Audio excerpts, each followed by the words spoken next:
Welcome back, everyone. This is a response video by request to Blogging Theology's video called Is Isaiah 53 About Jesus?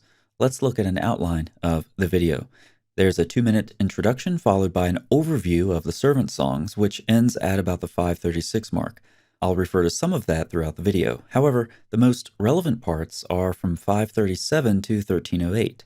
But from that, we can subtract 7:34 through 9:27, where he does some popular level rambling about authorship. Just a brief note, if you're curious about the authorship of Isaiah, I recommend reading various perspectives from, and here's the key word, specialists.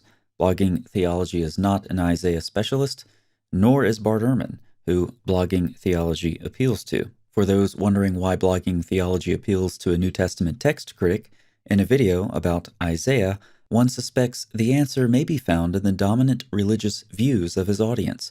By appealing to Bart Ehrman, Muslims' favorite scholar, he thereby satisfies the rigorous demands of his fans' confirmation bias. So let's listen to the most relevant section of the video about Isaiah 53. Again, that's 5:37 to 13:08, minus the aside regarding authorship between 7:34 and 9:27. I've increased the speed of his video to save time. Doesn't this sound exactly like Jesus? Isn't this a prophecy about what would happen to the Messiah? In response to that common Christian interpretation, several important points are to be made, he says. Number one, it is to be remembered that the prophets of the Hebrew Bible were not predicting things that were to happen hundreds of years in advance. They were speaking to their own contexts and delivering a message for their own people to hear about their own immediate futures. Two, in this case, the author is not predicting that someone will suffer in the future for people's sins at all. Many readers fail to consider the verb tenses in these passages. They do not indicate that someone will come along at a later time and suffer in the future. They are talking about a past suffering. The servant has already suffered, although he will be vindicated. And so this is not about a future suffering Messiah. 3. In fact, it is not about the Messiah at all. This is a point frequently overlooked in discussions of the passage. If you will look, you will notice that the term Messiah never occurs in the passage. This is not predicting what the Messiah will be. 4. If the passage is not referring to the Messiah and is not referring to someone in the future who is going to suffer, whom is it talking about? Here there really should be very little ambiguity. As I mentioned, this particular passage, Isaiah 53, is one of the 4 servant songs of 2nd Isaiah. So, to continue from Bart Ehrman, as I mentioned, this particular passage, Isaiah 53, is one of the 4 servant songs of 2nd Isaiah. And so the question is, whom does 2nd Isaiah himself indicate that the servant is? And this is the question. Who is this servant? A careful reading of the passages makes the identification quite clear, says Bart Ehrman. But now hear, O Jacob, my servant, Israel, whom I have chosen, Isaiah 44, verse 1. Remember these things, O Jacob, and Israel, for you are my servant, Isaiah 44, 21. And he said to me, you are my servant, Israel, in whom I will be glorified, Isaiah 49, verse 3. The book of 2nd Isaiah itself indicates who the servant of the Lord is. It is Israel, God's people. Isaiah 53, when the author has described the servant's past sufferings, he is talking about the sufferings they have experienced by being destroyed and exiled by the Babylonians. This is a suffering that has come about because of sins, but the suffering will be vindicated because God will now restore Israel and bring them back to the land and enter into a new relationship with them. It may be fairly objected that the servant is said to suffer for our sins, not for his sins. Scholars have resolved that problem in a number of ways. It may be that the author is thinking that the portion of the people taken into exile has suffered for the sins of those in the land, some of them suffering for the sins of all. Those who had been taken into captivity have suffered displacement, loss, and exile for the sake of the sins of the nation. But now the servant, Israel, will be exalted and restored to a close relationship with God and will be used by him to bring about justice throughout the earth. There may be problems with this interpretation, as there always are with every interpretation, but the fact remains that the suffering servant is never described as the Messiah. His suffering is portrayed as a past instead of future event, and he is explicitly identified on several occasions as Israel. Later readers who have taken the passage as a reference to the Messiah, then, have seen Jesus as one who fills out or fulfills its original meaning, giving it a new meaning that it did not originally have. End quote. So there we have it. I know from my own research that what Bart Ehrman is explaining there is the standard scholarly view. There are some scholars who identify the suffering servant as Jeremiah, or even Isaiah himself. But it's not seen as a prediction of Jesus Christ, the Messiah from the future, because that's not what the passage says.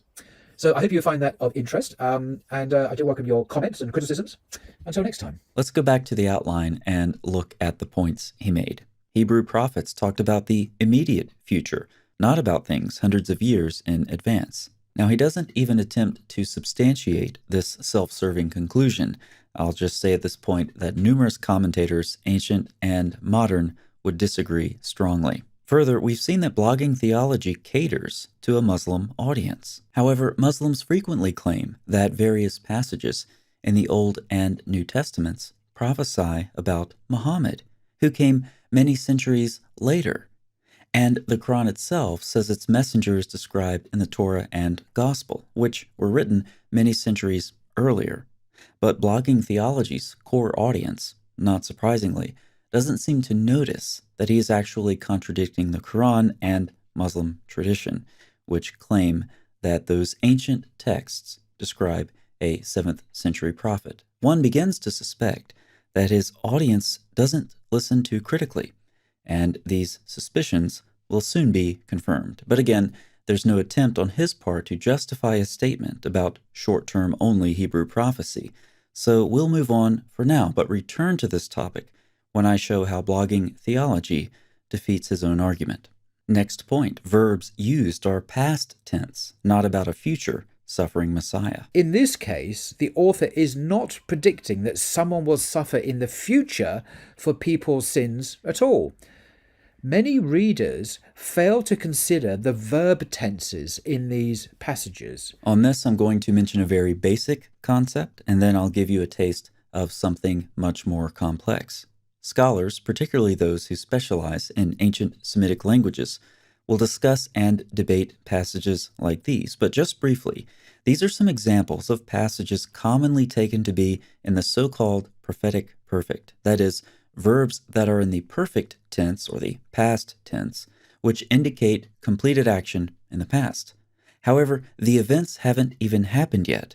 Different translations help to see what's going on. In Jeremiah 13, the ESV uses the past tense following the Hebrew, while the Net Bible brings out the prophetic perfect, translating the past tense as a future prophecy, spoken with the certainty of events in the past. In the same way, you can see how the New American Standard and ESV translate a perfect tense verb in Zechariah 9 as past and future, respectively. Lastly, since we're talking about Isaiah, I've included one example from chapter 5, where you can see that the NIV translates a past tense verb as a future event. This is the simple version. There are biblical passages that refer to future events using past tense verbs. These are commonly referred to as the prophetic perfect, but there's a lot more. Here's a sample of a recent analysis of the prophetic perfect. You can pause the video and read it in full if you like, but let me draw your attention to the underlined portions of this study, which I'll paraphrase. In some cases, past tense verbs appear to be used to refer to an event that has not yet occurred, so that would be the so-called prophetic perfect. However, Dr. Rogland encourages more nuance in these discussions, and rightly so. He says at the very least, this study indicates that one will need to avoid the blanket term of prophetic perfect and specify more precisely what is meant grammatically. So there's lots of detail that goes into these conversations from a grammatical perspective. I bring this up because though I mention the prophetic perfect and it is legitimate, I don't want to give you a simplistic description of these issues. There's actually a lot to consider. You also have additional features in prophetic texts which need to be accounted for. For example, the day of the Lord is both a past and future event in various passages, including in the book of Isaiah. Some call this prophetic foreshadowing, where the same text or concept refers to a past and future event simultaneously. And there are reasons that authors do this, but we won't get into those for now. If you're new to this conversation, here's what I want you to take away from it. If you hear someone say, many readers fail to consider the verb tenses in these passages. They do not indicate that someone will come along at a later time and suffer in the future. They are talking about a past suffering. You can safely conclude they have no idea what they're talking about. That goes for Blogging Theology, Bart Ehrman, or anyone else who regurgitates this popular level garbage. But let's go back to that verse in Isaiah that I showed you before. This is the first way Blogging Theology defeats his own argument, because as far as I can tell, he assumes Isaiah wrote chapters 1 through 39, and the rest was added later in various stages. Even though most of the text is rooted in the prophet called Isaiah, who lived in Judah during about 800 years BC, it's also widely believed the prophet did not write the entire book. And some of the reasons for this is that chapters 40 through to 55, if you read them, they seem to presuppose that Jerusalem has already been destroyed. So that first block, Isaiah 1 through to 39, is called First Isaiah in biblical scholarship. Second Isaiah are the chapters after that, written by an unknown scribe, probably centuries later, who added his words, added the text to the prophet Isaiah's original prophecy. Now, back to Isaiah 5:13. Recall that many scholars point to this verse as an example of the prophetic perfect, as a comparison of the NIV and New King James shows. Therefore my people will go, therefore my people have gone. This verse is before exile. However, it describes a future exile in the past tense. So blogging theology assumes that a past tense verb cannot refer to a future event, while simultaneously allowing for Isaiah writing chapter 5, which uses a past tense verb to refer to a future event. But that's not the only time blogging theology defeats his own argument. He also contradicts his own theory about Hebrew prophecy being only short-term concerning events in the immediate future. It is to be remembered that the prophets of the Hebrew Bible were not predicting things that were to happen hundreds of years in advance. They were speaking to their own contexts and delivering a message for their own people to hear about their own immediate futures. Even though most of the text is rooted in the prophet called Isaiah, who lived in Judah during about 800 years BC. So let's go back to Isaiah 5:13 and do the math using blogging theology's own numbers. We'll subtract the Babylonian exile, generally dated to 587 BC, from 800 years BC, whatever that means. The result is 213 years. So Isaiah, according to blogging theology in 800 years BC, talked about an event hundreds of years later, not in the immediate future. However, he simultaneously argues that Hebrew prophets talk only about events in the immediate future, not hundreds of years later. Moving on to the next point, Isaiah 53 is not about a Messiah at all, since the word Messiah does not occur in Isaiah 53. If you will look, you will notice that the term Messiah never occurs in the passage. I'll refer to this objection with the phrase interpretation by keyword, whereby a passage must have a keyword present in order to be referring to a key figure or event. That's nonsense and self-defeating, and I'll use blogging theology's own methodology to prove that to you in two different ways. First, blogging theology appeals to widely held views. What he says, I happen to know, represents probably the most widely held view in biblical scholarship, as I say, representing probably the majority view, the consensus view of biblical studies. It's also widely believed the prophet did not write the entire book. However, it's a widely held view since ancient times that you don't have to have a keyword present in order to refer to a key figure or event. I'll refer to this response to the interpretation by keyword fallacy as the response so obvious I shouldn't have to say it. But here we go anyway, because this is a response video, which does little more than point out the obvious for unthoughtful audiences who just want to hear what suits their agenda. So here are some examples of the response so obvious I shouldn't have to say it. 4Q Testimonia from the Dead Sea Scrolls lists a number of messianic proof texts. Additionally, Psalm 110 is interpreted messianically in 11Q Melchizedek and the similitudes of Enoch. There are other examples I could give, but I'll stop there. Take a look through your Hebrew Bible and see how many times the word Messiah is mentioned in these messianic proof texts. The answer is 0. So it's been widely held since ancient times that you do not have to have a keyword present in order to refer to a key figure or event. But since we're talking about Isaiah 53 and widely held views, let me read a little bit to you from Daniel Boyarin. I cannot overstate the extent to which the interpretation of this passage, referring to Isaiah 53, has anchored the conventional view of Judaism's relationship to messianism. It has been generally assumed by modern folks that Jews have always given the passage a metaphorical reading, understanding the suffering servant to refer to the people of Israel, and that it was the Christians who changed and distorted its meaning to make it refer to Jesus. Quite the contrary. We now know that many Jewish authorities, maybe even most, until nearly the modern period, have read Isaiah 53 as being about the Messiah. Until the last few centuries, the allegorical reading was a minority position. Aside from one very important but absolutely unique notice in Origen's Contra Celsum, there is no evidence at all that any late ancient Jews read Isaiah 52 through 53 as referring to anyone but the Messiah. There are, on the other hand, several attestations of ancient rabbinic readings of the song as concerning the Messiah and his tribulations. And now I'm giving you some specific sources over a large span of time that connect the Messiah to Isaiah's description of his suffering, atoning servant.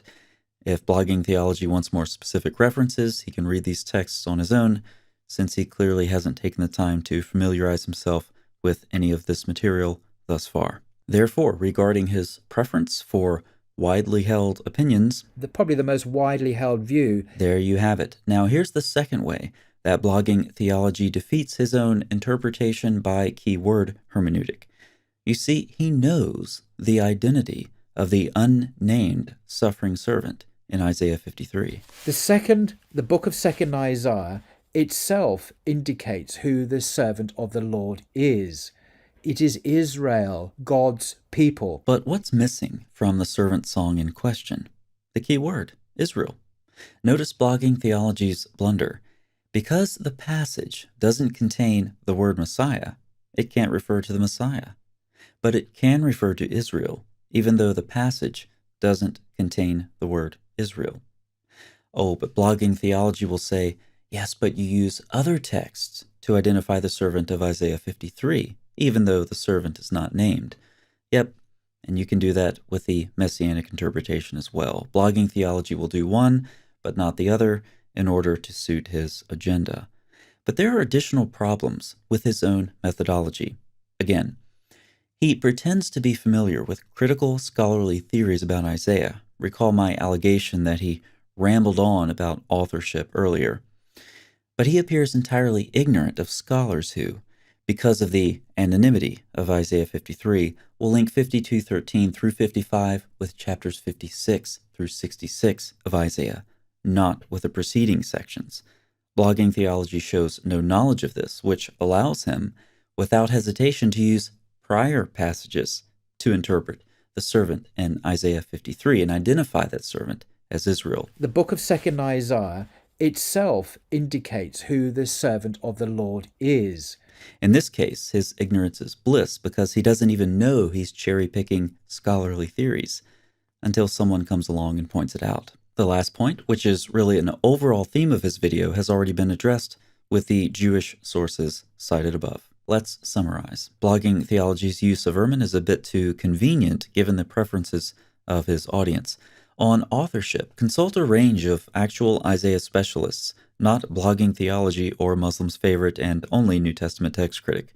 We saw that Hebrew prophets actually do predict things hundreds of years in advance, according to Blogging Theology's own math and apparent beliefs about Isaiah's authorship, not to mention according to the beliefs of Muslims themselves, though nobody in the comments section of his video seemed to notice. We saw that you can safely disregard anyone who makes the simplistic statement that past tense verbs cannot refer to future events. We saw that Blogging Theology contradicts his own interpretation by keyword hermeneutic, since he sees Israel as the suffering servant in Isaiah 53 when Israel is not mentioned, and he also cherry-picks scholarship or is ignorant of it in doing so. We also saw that the overall thesis of the video, which tries to caricature a messianic interpretation of Isaiah 53 as a Christian invention, is wrong. Finally, he relies on his own selective and limited knowledge of so-called widely held views. In short, his video is a disaster that could only survive in the echo chambers of the Muslim world and typical internet-level biblical critics. Before we end, just a few brief comments on the passage itself. Is it coherent to view the servant in Isaiah 53 as Israel? Yes and no. Here are a couple of observations. The servant is clearly Israel, but you, Israel, my servant. However, elsewhere the servant's mission is to Israel. You should be my servant to raise up the tribes of Jacob and to bring back the preserved of Israel. These texts also demonstrate both the corporate and individual nature of the servant, complicating a theory that identifies the servant simply as Israel. Another observation is that the servant is high, lifted up, and exalted. This language is used, of course, positively of God elsewhere in Isaiah, but negatively of Israel. The servant is described in the way humans are, and God is, and is both Israel and on a mission to Israel, is both corporate and individual. This ambiguity could only be clarified when the Messiah appears. Given the widely accepted messianic interpretation of the passage, that's really not a question. The question is the identity of the Messiah.